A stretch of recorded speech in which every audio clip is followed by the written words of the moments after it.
మీరు ఒక ట్రాన్స్జెండర్గా మారిన తర్వాత అయినా కానీ ఈ రంగంలోకి మెయిన్గా ఒక డాన్సర్గా రావడానికి గల రీజన్స్ ఏంటి?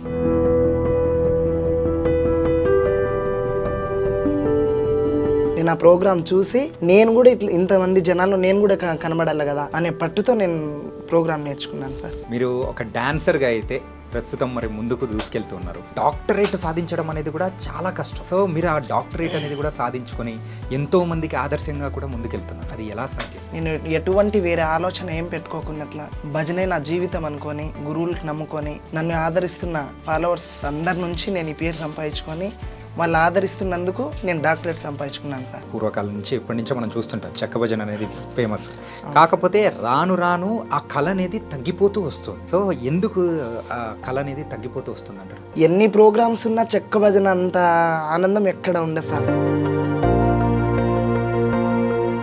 ఇప్పుడు పల్లెటూర్లలోనే ఎందుకు ఉండాలా అని యూట్యూబ్ ఛానల్ క్రియేట్ చేసినాం సార్ మేము. మీరైతే ఒక కళారంగానికి మీరైతే సేవ చేసుకుంటూ మరి ముందుకెళ్తూ ఉన్నారు. అంటే ఒక గోల్ కానీ ఆ స్థాయిలో నిలబడాలని ఉంటుంది కదా. సో అది ఏంటి?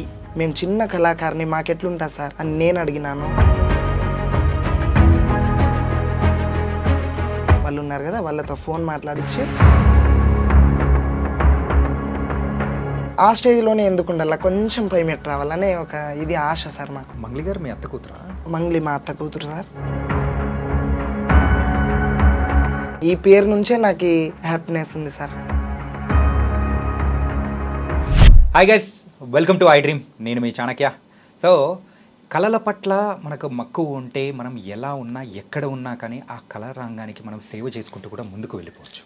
ఎంతోమందికి ఆదర్శంగా కూడా నిలవచ్చు. అలా నిలుస్తూ ఇప్పుడైతే ముందుకు దూసుకెళ్తున్న డాన్సర్ సమీరా ఇప్పుడు మనతో పాటు ఉన్నారు. ఆవిడతోనే మాట్లాడదాం. నమస్తే అమ్మా. నమస్తే సార్. ఎలా ఉన్నారమ్మా? బాగున్నాం సార్, మీరు బాగున్నారా? నేను చాలా చాలా బాగున్నాను. మా ఐ డ్రీమ్ సో ఆఫీస్కి కూడా వచ్చేసారు, మాకు ఇంటర్వ్యూ ఇస్తున్నారు. ఇది మాత్రం మాకు చాలా హ్యాపీగా కూడా అనిపిస్తుంది. Thank you sir. Yeah Sameera sir, మీరు ఒక డాన్సర్గా అయితే ప్రస్తుతం మరి ముందుకు దూసుకెళ్తున్నారు. అవును సార్. సో అది కాకుండా ఏంటంటే ఒక డాక్టరేట్ సాధించడం అనేది కూడా చాలా కష్టం. సో మీరు ఆ డాక్టరేట్ అనేది కూడా సాధించుకొని ఎంతో మందికి ఆదర్శంగా కూడా ముందుకెళ్తున్నారు. అవును సార్. అది ఎలా సాధ్యం? చెక్క భజన నుంచి సార్. నేను చెక్క భజన అంటే నా ప్రాణం సార్. నేను ఎటువంటి వేరే ఆలోచన ఏం పెట్టుకోకున్నట్లా భజనే నా జీవితం అనుకొని గురువులకు నమ్ముకొని నా ఒక ప్రాణం ఇది చేస్తున్నదే చెక్క భజన గురువులందరూ. వాళ్ళ నుంచి నన్ను ఆదరిస్తున్న యూట్యూబర్స్, ఇన్స్టాగ్రామ్స్, నా ఫాలోవర్స్ అందరి నుంచి నేను ఈ పేరు సంపాదించుకొని వాళ్ళు ఆదరిస్తున్నందుకు నేను డాక్టరేట్ సంపాదించుకున్నాను సార్. కేవలం ఒక డాక్టరేట్ అంటే పర్లేదు, కానీ సో 2 డాక్టరేట్లు, అది కూడా ఏంటంటే ఊరికే ఎవరికి పడితే వాళ్ళకి డాక్టరేట్ అనేది కూడా ఇవ్వరు. మీరు ఆ కళారంగానికి చేస్తున్న సేవను తాను తగ్గట్టు కూడా ఇచ్చారు.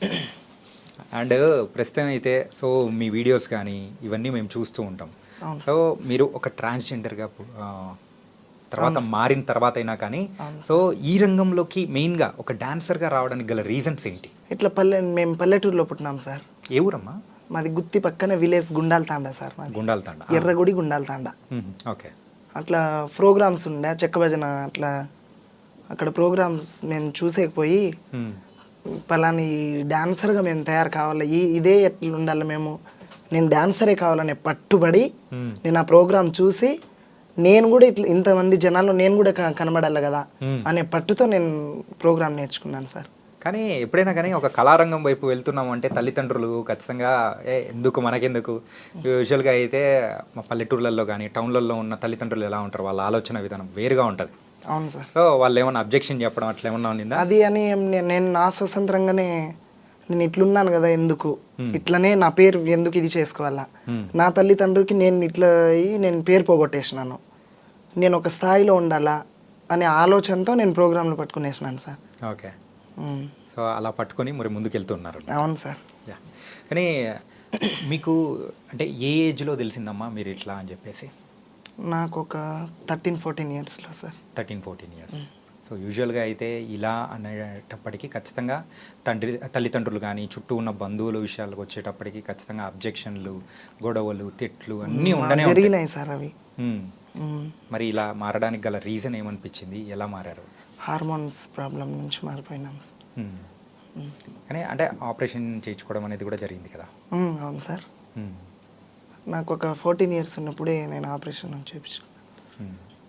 అట్లే ఈ జన్మలో ఉన్నాను కదా, ఎందుకు ఇట్లనే ఉండాలా అని ప్రోగ్రాంలు నా ఇంట్రెస్ట్ అంతా, నేను అంతే ప్రోగ్రామ్, నా చెక్క భజనే నా కళ, నా జీవితమే కళకు దారిపోసేసినాను సార్. యా. అండ్ మరి మీరు మారిన తర్వాత సో ఇంట్లో వాళ్ళు మిమ్మల్ని బాగానే యాక్సెప్ట్ చేశారా? బాధపడినారు సార్, కొన్ని రోజులు బాధపడినారు. ఓకే. ఎందుకు వద్దు అది ఇది అని. ఎన్ని రోజులు మరి అట్లా బాధపడ్డారు? ఏంటి వాళ్ళు కంప్లీట్ యాక్సెప్ట్ చేయడానికి ఎన్ని రోజులు పట్టింది? 4-5 years వరకు చాలా ఇది అయిపోయినారు అమ్మ నాన్న. వాళ్ళకి ఎందుకు ఇది చేయాలా అని చెప్పేసి నేనే కొంచెం సింగిల్గా ఉండిపోయినా. సింగిల్గా ఉండి కూడా నేను ఎక్కడ బయట బెగ్గింగ్స్ కానీ అటువంటి ఆలోచనలు ఏం పెట్టుకోలే. ఇదే ఈ జన ఆకర్షణ బట్టి, నేను ప్రోగ్రాంలు బట్టి, నేను ప్రోగ్రామ్తోనే దూసుకెళ్ళిపోతున్నాను సార్. అంటే మీకు నార్మల్గా ఈ చెక్క భజన కానీ డాన్సింగ్ కానీ ఇలాంటివన్నీ ఏ ఏజ్ నుంచి మొదలైంది? నేను 14 years దాటిన తర్వాత 1 year నేను ఇంటికాడ ఉన్నాను సార్. తర్వాత రమాదేవి అని ఒక ఆమె భజన డాన్సర్ అనమాట. రమాదేవి తర్వాత ఆమెకు చూసి నేను కదా ఈ ప్రోగ్రాంలు మనం చేస్తే మనకి ఇంతమంది చూస్తారు కదా, గురువులు ఇంత మంచి గురువులు ఉన్నారు, వాళ్ళలో నేను ఒక వాళ్ళ బిడ్డగా నేను పొందాలి ప్రోగ్రాంలలో అని అనుకొని నేను ప్రోగ్రాంల మీదే నా ఇంట్రెస్ట్ అంతా ప్రోగ్రాంల మీదే పెట్టేసినాను సార్. ఏంటంటే సో మీరు మనము ఇంటర్వ్యూ స్టార్ట్ చేసినప్పటి నుంచి మీరు డాన్స్ ప్రోగ్రామ్స్ అని ఇట్లా ఎక్కువ సార్లు కూడా అంటున్నారు. అసలు ఆ ప్రోగ్రామ్స్కి వెళ్ళాలి అని అంటే ఫస్ట్ ఒక స్టార్టింగ్ పాయింట్ అనేది కూడా ఉంటుంది. ఫస్ట్ ప్రదర్శన అనేది కూడా మీరు ఎక్కడ ఇచ్చారు? మేము ప్రోగ్రామ్సా సార్? మేము బళ్ళారి సైడ్ చేసినాం సార్. బళ్ళారి సైడ్ చేసినప్పుడు అక్కడి నుంచి రెస్పాన్స్ ఎలా ఉంది ఏంటి? అది అప్పుడు ప్రోగ్రామ్ డాన్సర్స్కి అమౌంట్ తక్కువే, మాకు ఛార్జీలకి ఇచ్చినా కూడా ప్రోగ్రాంల కోసమే మేము పోయి ఇది నేర్చుకోవాలా, డబ్బుకు చూసుకోకూడదు అనేసి చెక్క భజనకి ఇది చేసినాం సార్ మేము. ఓకే. స్టార్టింగ్లో మాకు ఛార్జీలకి ఇచ్చి పంపించినా కూడా ఈ ప్రోగ్రామ్ మా సొంతం కావాలా, కళ ఎవరిది సొంతం కాదు కదా అని చేసి కళకు నమ్ముకొని ముందుకు పోతున్నాం సార్. కానీ ఓన్లీ ఛార్జీలకి ఇచ్చారంటే మరి తినడానికి మరి అయితే సర్వైవ్ ఏదో నా జీవితం నేను అట్లనే గడుపుకుంటా నేను ప్రోగ్రాంల కోసమే ఇది చేసినాను సార్. అది ఆ టైంలో మీకు హెల్ప్ చేయడాలు ఎవరైనా హెల్ప్ చేసిన వాళ్ళు ఎవరైనా ఉన్నారా? ఇప్పుడు మామూలుగా చెక్క భజన గురువులే ఉన్నారు. గురువుల నుంచే మేము బ్రతుకుతున్నదే చెక్క భజన గురువుల నుంచి సార్.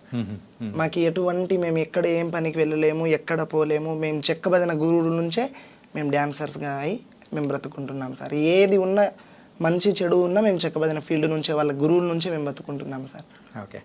యూజువల్గా అయితే చెక్క భజన అంటే మన రాయలసీమ సైడ్ కానీ అటు సైడ్ కానీ ఎక్కువ చూసామంటే పూర్వకాలం నుంచి ఎప్పటి నుంచో మనం చూస్తుంటాం చెక్క భజన అనేది ఫేమస్. కాకపోతే రాను రాను ఆ కళ అనేది తగ్గిపోతూ వస్తుంది.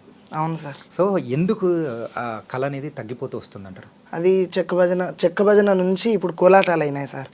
కోలాటం నుంచి అది డ్రామాలు అవి ఇవి అవుతున్నాయి కదా. ఎక్కడో మారుమూల పల్లెటూర్లలో ఉంది చెక్క భజన. ఎన్ని ప్రోగ్రామ్స్ ఉన్నా చెక్క భజన అంత ఆనందం ఎక్కడ ఉండదు సార్. అది మా పట్టు. చెక్క భజనలో ఇంత ఇది ఉన్నారా, ఇంతమంది చూస్తున్నారు కదా మమ్మల్ని, మేము ఈ స్టేజ్లోనే ఎందుకు ఉండాలా, ఇప్పుడు పల్లెటూర్లలోనే ఎందుకు ఉండాలా అని యూట్యూబ్ ఛానల్ క్రియేట్ చేసినాం సార్ మేము. ఓకే. యూట్యూబ్ ఛానల్ క్రియేట్ చేసి 1కి 2 ఛానల్ క్రియేట్ చేసినాం. మాకు చాలా మంది ఫాలోవర్స్ సబ్స్క్రైబర్స్ చాలా మంది ఉంటే ఇంతనే చూస్తున్నారు కదా, మనం పై స్థాయికి పోవాలా అనే పట్టు ఉంది సార్ మాకు. ఓకే. కానీ మరి ఎవరో అంటే మరుగున పడిపోయిన కళ. అవును సార్. దాన్ని మళ్ళీ ఇప్పుడున్న వాళ్ళకి చూపిస్తూ ఉంటే వాళ్ళ దగ్గర నుంచి వస్తున్న కామెంట్స్ కానీ అంటే అప్రిసియేషన్స్ కానీ ఎలా అనిపిస్తుంది?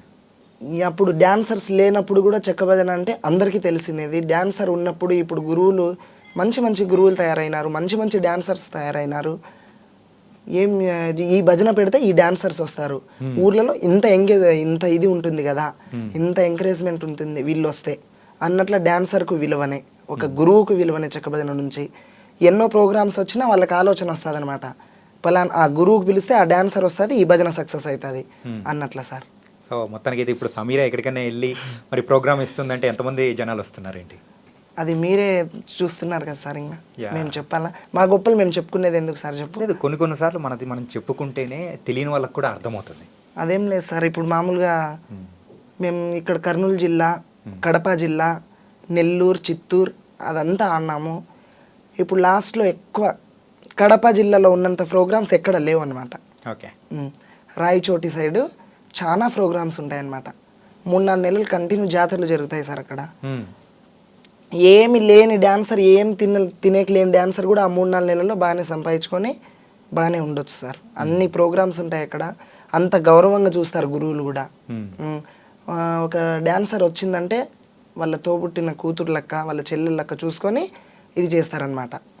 ఏ ఏరియా గురువులైనా మేము బతుకుతున్నదే గురువుల నుంచి. నిజం మీరు సార్. నాకు అర్థమవుతుంది ఏంటంటే మీ గురువుల్ని మీరు ఎంత రెస్పెక్ట్ ఇస్తున్నారో దాని తగ్గట్టే మీ మాటల్లోనే అర్థమవుతుంది అనమాట. అండ్ అది కదమ్మా ఏంటంటే యూజువల్గా చెక్క భజన కానీ ఏదైనా ఏ కళారంగం అనేది కూడా తీసుకున్నా కానీ సో మగవాళ్ళు ఆడవాళ్ళు అట్లా అని చెప్పేసి ఉంటుంది. కాకపోతే ఇలా మరి థర్డ్ జెండర్ వాళ్ళు వస్తున్నారు అని అంటే అలా లోపల ఉన్న వాళ్ళు కూడా మరి బాధ పెట్టిన విషయాలు కానీ ఇలాంటివన్నీ చాలా వరకు జరిగే ఉంటాయి కదా. మాకి అలాంటి బాధలు మాకు ఎప్పుడు మాకు చూపిలా. ఇప్పుడు మాకు పిలుస్తున్న వాళ్ళే కదా మాకు బాధ పెట్టాల్సింది. అవును, మాకు అట్లా చూడలే సార్. అందరికీ సరి సమానంగా చూసినారు వాళ్ళు. ఏదన్నా ఒక మనిషి మాకు ఇట్లా బాధ పెడుతుంటే కదా మేము బాధపడుతున్నాము అనే ఈ కళలో మేము పోతున్నామంటే వాళ్ళు ఎంకరేజ్ చేస్తేనే మేము పోతాం. మేము ఒక్కరే మేము సాధించుకోలేము కదా సార్. గురువులు ఉండాలా, మా గురువుల తరపున నుంచి మాకు ఎంకరేజ్ చేసే ప్రజలు ఉండాలా. ఆ ప్రజల నుంచి మేము ఈ స్థాయికి పోతున్నాం సార్. ఓకే, మొత్తానికైతే మిమ్మల్ని అంత అంటే అలా ఎంకరేజ్ చేశారు కాబట్టి ఈ డాన్సర్ ఇట్లా, ఈ డాన్సర్ ఇట్లా అని చూడరు అనమాట. మాకు ఎటువంటి అందరినీ ఒకటే మాదిరిగా చూస్తారు వాళ్ళు. ఓకే, కానీ ఏంటంటే మీరు ఎంతో మందికి ఇన్స్పిరేషన్ అమ్మా. ఏంటంటే సో అటు సైడ్ ఉన్న వాళ్ళైతే ఎన్నెన్ని అంటే అకృత్యాలు కానీ కొన్ని జరుగుతూ ఉన్న సిచ్యువేషన్స్ కానీ బయట వాళ్ళని మనం చూస్తూ ఉంటే కొన్నిసార్లు జాలి అనిపిస్తుంది. కానీ వాళ్ళతో మాకు సంబంధం లేదు అని అనుకొని మీరు మీకంటూ ఒక సొంత పాత్ అనేది క్రియేట్ చేసుకుని వెళ్తున్నారు చూసారా. సో అట్లాంటి వాళ్ళకు మీరేం చెప్పాలనుకుంటున్నారు సార్? అలాంటి వాళ్ళకు మీరేం చెప్పాలనుకుంటున్నారు? అదేం లేదు సార్, మేము ప్రోగ్రాంలలో మాకు ఇట్లా పేరుంది ఏంది మీరు ఏం చెక్కబదనే వేరే ప్రోగ్రామ్స్ పిలుస్తారు మాకు వాళ్ళు. వేరే ప్రోగ్రామ్ పిలిస్తే మేమేమంటాము, ఏంది మీరు ఈ ప్రోగ్రాంలకే ఇది చేస్తారా, మీరు మామూలుగా డీజేకి వెళ్ళరా, మీరు పెళ్లి ప్రోగ్రాంలకు వెళ్ళరా, అట్లా ఇది చేసేటోళ్ళు ఉంటారు. ఇప్పుడు మంచోళ్ళు ఉంటారు, చెడ్డోళ్ళు ఉంటారు. జన ఆకర్షణ అంటే మనకు తెలియదేం లేదు. ఇప్పుడు మనం ఈ స్టేజ్లో ఉన్నామంటే మంచి చెడ్డ చూసుకొని వచ్చింటాం అనమాట. ఇప్పుడు వాళ్ళే ఇది చేస్తున్నారు, వాళ్ళు మమ్మల్ని హేళన చేస్తున్నారని మేము పట్టించుకోలేదు సార్ ఎప్పుడు కూడా. మాకి అందరితో పాటు సరి చూసుకుంటున్నారు. ప్రతి వాళ్ళకి కూడా మేము శిరస్సు ఉంచి నమస్కరిస్తున్నాం. ఎందుకు అని అంటే ఇట్లా సమీరా అంటే ఒక చిన్న పల్లెటూరులో పుట్టినాను సార్ నేను. ఇట్లా డాన్సర్ సమీరా అంటే నేను చాలా చిన్న పల్లెటూరులో పుట్టిన. అట్లా క్యాషో డోల్ మాస్టర్లో ఎక్కడో ప్రోగ్రాం పోతుంటే మాకెక్కడో కనిపించి, గుత్తిలో కనిపించి ఇట్లా రండి మీరు ఆడపిల్లలకు ఉన్నారు ఎందుకు ఈ జీవితంలో అని చెప్పి మాకు తోలుకొని పోయి ఇదిగా చూసుకున్నారు సార్ వాళ్ళు. వాళ్ళ నుంచి మేమేం ఎటువంటి రిమార్క్ కాలే, వాళ్ళు మాకు రిమార్క్ చూడలే. సో ఇప్పటివరకు అట్లాంటి వివక్ష కానీ ఎక్కడ ఏం మీకైతే ఎదురు కాకుండా లేదు సార్. కానీ ఒక విషయం మీలో అదృష్టం ఏంటంటే సో ఇలా వచ్చిన వాళ్ళు ఎవరైనా కానీ కొన్ని తప్పుడు మార్గాల్లో వెళ్ళిపోవడం కానీ సో బయట అన్నీ జరుగుతూ ఉన్నా కానీ అట్లా లేకోకుండా కానీ సో మీరు ముందుకు వెళ్తున్నారు చూసారా, దానికి మాత్రం నిజంగా అప్రిషియేట్ చేయాలమ్మా. Thank you sir. నిజంగా సూపర్. అండ్ సో ఇప్పుడు మీరైతే ఒక కళారంగానికి మీరైతే సేవ చేసుకుంటూ మరి ముందుకెళ్తూ ఉన్నారు. సో ఒక గోల్ అనేది ఉంటుంది. సో నేను ఎప్పటికైనా కానీ అలా నిలబడాలి, సో ఆ స్థాయిలో ఉండాలి అని చెప్పేసి పక్కా అనుకుంటారు. మీకు కూడా అదే అంటే ఒక గోల్ కానీ ఆ స్థాయిలో నిలబడాలని ఉంటుంది కదా, సో అది ఏంటి? ఆయన భిక్షు నాయక్ అని ఉన్నారు, మంగ్లీ మా అత్త కూతురు సార్. ఆమెకు తీసుకొచ్చిన ఆయన భిక్షు నాయక్. ఓ మంగ్లీ గారు మీ అత్త కూతురా? ఓకే. ఆయన డైరెక్టర్ మురళీ మధు అన్న వాళ్ళు ఉన్నారు కదా, వాళ్ళతో ఫోన్ మాట్లాడించి నాకు ఇట్లా మీరు ఈ విధంగా ఉన్నారు కదా, మీరు టీవీలోకి వచ్చే ఛాన్సెస్ ఉంటాయి, రావాల మీరు అని అంటే, మేము చిన్న కళాకారిని మాకెట్లుంటా సార్ అని నేను అడిగినాను. లేదు మీ దాని గురించి మీరే చెప్పుకోవడం ఎందుకు, మీరు రండి హైదరాబాద్కి అని చెప్పి ఇంటర్వ్యూకి పిలిచింటే మేము ఒక్కసారి వచ్చి దీనిల గురించి తెలియజేసుకుంటున్నాం సార్. మా గోల్ అనేది అదే, ఆ స్టేజ్లోనే ఎందుకు ఉండాలి, కొంచెం పై మెట్టు రావాలనే ఒక ఇది ఆశ సార్ మాకు. ఆశ ఏంటంటే మనం ఒక కళలు కనాలి, ఆ కళలు నెరవేర్చుకోవాలంటే ఆ పట్టుదల కూడా ఉండాలి. కానీ అది మీలో ఎక్కువగా కూడా ఉందమ్మా. Thank you sir. అండ్ అలాగే మన మంగ్లీ గారు మీ అత్త కూతురు అని చెప్పేసి అన్నారు కదా, సో తర్వాత ఇప్పుడైతే మంగ్లీ గారు అంటే ఒక ఫేమస్ సింగర్గా అయ్యారు, మీరు కూడా ఒక కళారంగం నుంచే ఉన్నారు. ఎప్పుడైనా మీట్ అవ్వడం కానీ మాట్లాడడం కానీ అవుతాం సార్. మామూలుగా ఊర్లోకి వస్తే ఆమె మా అత్త కూతురే సార్. వాళ్ళ తమ్ముడు శివ మాకు కాంటాక్ట్లో ఉంటాడనమాట, సత్య వాళ్ళ చెల్లెలు. మేమంతా మా అక్క వాళ్ళందరూ ఒక క్లాస్మేట్ అనమాట. ఓకే. మాకు తెలిసిపోతుంది అనమాట. వాళ్ళ అమ్మ నాన్నలు మా ఊరికి వస్తుంటారు, మా ఇండ్లకు వస్తుంటారు. అత్త కూతురు అంటే ఇంకా మాకు రిలేటివ్స్ కదా, తెలిసిపోతుంది సార్. మామూలుగా మాట్లాడతాం, కలుస్తాం, చేస్తాం. చెక్క భజన కానీ ఇలాంటివన్నీ చేస్తున్నారు. సో మీరు కూడా ఏంటంటే ఒక ముందుకు వెళ్ళాలి అని అనుకున్న వాళ్ళు, సో ఒక డాన్సర్గా ముందుకెళ్తున్నారు. ఒక ప్రైవేట్ ఆల్బమ్ సాంగ్స్ కూడా చేయాలని మీకు కూడా అనిపించి ఉంటుంది కదా? అనిపించి ఉంటుందంటే అంత ఇది ఉండదు కదా మనతో అనే భయం పుడుతుంది సార్ కొంచెం. ఇప్పుడు ఎప్పుడు చూడని దానికి చూసేకి వెళ్తే మనకి కొంచెం ఇది అవుతుంది కదా. యా. సో ఏం లేదు, ఎందుకు అడుగుతున్నా అంటే ఆల్రెడీ మంచి మంచి సింగర్స్ మీ ఇళ్ళలోనే ఉన్నారు ఆల్రెడీ. మంగ్లీ గారు కానీ, సో వాళ్ళ చెల్లెలు సత్య గారు కానీ ఆల్రెడీ మంచి సాంగ్స్ పాడుతూ ముందుకెళ్తూ ఉన్నారు. మేము లంబాడి కదా సార్. అయితే ఉందమ్మా. సో ఒక కళారంగాన్ని ప్రోత్సహిస్తూ ముందుకెళ్తున్నప్పుడు అలా ఇలా అని ఏముండదమ్మా. సో ముందుకెళ్తూ ఉన్నారు హ్యాపీగా. ఏంటంటే సో మంగ్లీ గారితో కూడా ఒక సాంగ్ పాడిచ్చి కూడా మీరు డాన్స్ వేసి అట్లా ముందుకెళ్ళారంటే ఇంకా బాగుంటుందేమో అని కూడా అనిపించి అడుగుతున్నాను అనమాట. ఫ్యూచర్లో చేద్దాం సార్. యా. మనం అంత సక్సెస్, మన బతుకు బాగుంటే ఖచ్చితంగా సాధిద్దాం సార్. ఓకే. అండ్ మీకు డాక్టరేట్స్ అనేది కూడా వచ్చాయి. అండ్ సో ఒక డాక్టర్, మరి మీ పేరు ముందు కూడా ఒక డాక్టర్ అనేది కూడా పెట్టుకునేంత అర్హత అనేది కూడా సాధించుకున్నారు. సో మీరు ఏం చదువుకున్నారు? నేను 9th క్లాసే చదువుకున్నాను సార్. 9th class. ఎందుకు ఆపేశారు చదువు అనేది కూడా? ఏదో నాకు ఇంట్రెస్ట్ పుట్టలా, నా హార్మోన్స్ ప్రాబ్లం అయ్యి నేను అటు వెళ్ళిపోయినాను. కానీ చదువు అంటే నాకు ఇంట్రెస్ట్ లేదు సార్. ఓకే. చదువు అనేది ఇంట్రెస్ట్ లేకుండానే ఆపేసి ఈ కళారంగం అయిపోయిన తర్వాత. ఓకే, నైస్ మా. ఏంటంటే సో మీరు ఇంత చేస్తూ ముందుకెళ్తూ ఉన్నారు. సో కానీ ఏంటంటే ఆ డబ్బు విషయంగా పరంగా కూడా ఎక్కడో ఒక చోట మనకు పడిన బాధలు అనేది కూడా ఉంటాయి కదా ప్రోగ్రామ్స్ లేని టైంలో. అవును సార్. సో మీ కెరియర్ స్టార్టింగ్లో కూడా సో డబ్బు లేకుండా ఇబ్బంది పడిన సందర్భాలు కానీ అట్లా ఏమైనా ఉన్నాయా? దండిగా ఉన్నాయి సార్. ప్రోగ్రాంలు జరగవు. ఇప్పుడు కరోనా టైంలోనే ఎక్కడ లేకోకుండా ఎట్లా కూర్చునేసినాం ఇంటికాడే. బయటికి తిరిగే సిచ్యువేషన్లో లేము ఇప్పుడు, మీకైనా మాకైనా. ప్రోగ్రాంలు లేకోకుండా టైంలో నేను బయటికి ఎక్కడ పోలేదు సార్. మామూలుగా తల్లిదండ్రి మీదే ఆధారపడి బతికిన. తల్లిదండ్రినే చూసుకున్నారు సార్ ఆ టైంలో నాకు. నేను ఎటువంటి సమస్యలు అయినా చాలా పేదరికం నుంచి పుట్టి బయటకు వచ్చినాం సార్ మేము. మా తల్లిదండ్రి చాలా పేదవాళ్ళు. ఆ పేదరికం నుంచి వాళ్ళు ఏం చేసినారో, నేను ఇట్లా ఉన్నా కూడా ఇంటి మీదే పోయి కూర్చునేసిన, నేనేం చేసుకోలేకపోయినా బయటికి పోయి అని చెప్పేసి ఇంటికాడే కూర్చునేసిన. అమ్మ నాన్ననే చూసుకున్నారు సార్ నాకు ప్రతిదీ. కానీ ఇప్పుడు వాళ్ళని ఎవరు చూసుకుంటున్నారు? నేనే చూసుకుంటున్నాను. అంతే కదా. ఇప్పుడు మన దగ్గర లేని టైంలో మనకు గుర్తొచ్చేది తల్లిదండ్రులే. అవును సార్. అలాంటి టైంలో మనకు బాగున్నప్పుడు మనం చూసుకోవాల్సిన ఎవరిని వాళ్ళనే చూసుకుంటున్నా సార్. ఏదో నా అయిన కాటికి నేను కష్టపడి చూసుకుంటున్నా. యాజ్ ఎ డాన్సర్గా అయితే మీ కెరియర్ని మలుచుకొని మరి ముందుకెళ్తున్నారు. కాకపోతే మనల్ని ఎంత ఆకాశానికి లేపే వాళ్ళు ఉంటారో తక్కువ రాయితో కొట్టే వాళ్ళు కూడా ఉండే ఉంటారు, విమర్శించేవాళ్ళు. అవును సార్. సో అలాంటి విమర్శలు కొన్ని మనం విన్నప్పుడు కూడా బాధపడి అక్కడే ఆగిపోయిన సందర్భాలు కూడా ఉంటాయి. ఖచ్చితంగా ఉన్నాయి సార్. సో మీ లైఫ్లో కూడా అట్లాంటిది ఏమన్నా? మామూలుగా ఈ కళారంగంలోనే నా ముందు గొప్పలు చెప్పుకొని సమీర ఇట్లా, సమీర అంటే అట్లా, సమీర వస్తే ఇట్లా అని చెప్పి నేను వెళ్ళిన తర్వాత వాళ్ళతో ఒక మాట చెప్పి వాళ్ళు వచ్చి నా ముందర చెప్పి నేను ఏడ్చుకొని ఉన్న రోజులు, వాళ్ళ కోసం నేను ప్రోగ్రాంలు ఆపుకున్న రోజులు చాలా ఉన్నాయి సార్. ఆ ప్రోగ్రాంలలో నేను సింగిల్గా పోతే నన్ను హేళన చేసి, నన్ను కించపరిచి, వాళ్ళని ఇట్లా చేయాలా అట్లా చేయాలా అని వాళ్ళు మాట్లాడి నన్ను ఇది చేసిన రోజులు చాలా ఉన్నాయి సార్ అవి. అయినా నేను దానిలోకి ఇది అనుకోకుండా చేసిన వాళ్ళు నా వాళ్ళే, చేయని వాళ్ళు నా వాళ్ళే అని అనుకొని అందరినీ నా వాళ్ళే అని అనుకొని ముందుకు పోతున్నాం సార్ మేము. కానీ ఎవరైనా కానీ ఎక్కడైనా ఆగిపోతుంటారు.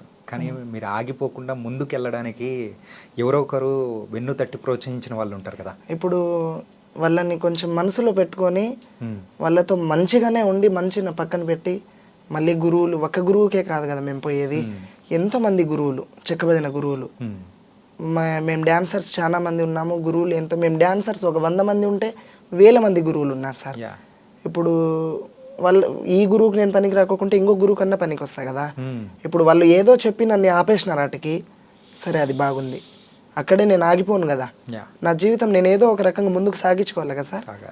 మళ్ళీ నేను ఇట్లనే ఉండాలా అని చెప్పి అందరితో బాగుండి, నేను ఈ మన ఏరియా కర్నూలు జిల్లా కొన్ని ఏళ్ళు అన్నాను. ఇప్పుడు ఒక 4-5 ఇయర్స్ నుంచి నేను కడప రాయచోటి సైడ్ ఆడుతున్నాను సార్. అక్కడ కంటిన్యూ ఒక గురువుకే పోతున్నా అనమాట నేను. మీరు స్టార్టింగ్ నుంచి గురువులు అని చెప్పేసి మీకు ఎక్కడున్నా కానీ సపోర్ట్ ఇచ్చారని చెప్పేసి అంటున్నారు. అవును సార్. మరి అంత సపోర్ట్ ఇచ్చిన గురువులు ఎవరు ఏంటి?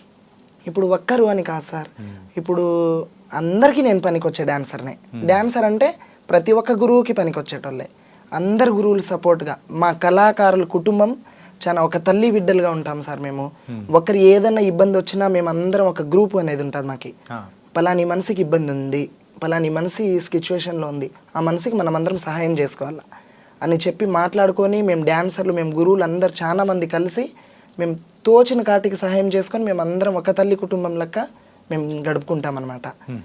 ఇప్పుడు పలానా ఒక మనిషి బాగలేదు మంచంలో ఉన్నాడు అని అనుకో, ఆ మనిషితో పోయి మేమందరం కలిసి మేమందరం డిసైడ్ చేసుకుంటాం అనమాట. ఒకసారి పలానా మనిషి దగ్గర మనం పోవాలా అట్లా అని. నాకు ఏదైనా ఇబ్బంది ఉందనుకో నేను గ్రూప్లో పెడతా, నాకు ఈ పరిస్థితి నాకు బాగలేదు సార్ అని. అట్లాంటి రోజులు చాలా ఉన్నాయి, నాకు చాలా హెల్ప్ చేసిన రోజులు ఉన్నాయి సార్.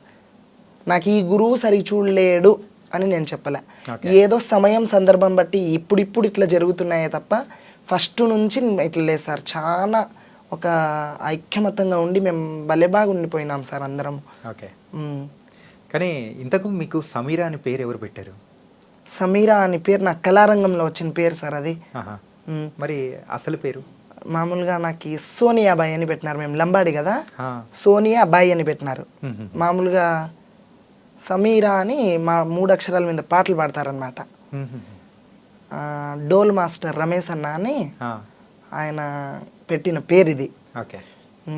ఇట్లా రాంపల్లి సీను అన్న పాట పాడుతుంటే ఇట్లా సమీరా వచ్చింది సార్ అని చెప్పి వేరే పత్తికొండ సైడ్ విలేజ్లో అట్లా చెప్పి ఆయన పెట్టిన పేరు ఇది. ఓకే. ఈ పేరు నుంచే నాకు హ్యాపీనెస్ ఉంది సార్.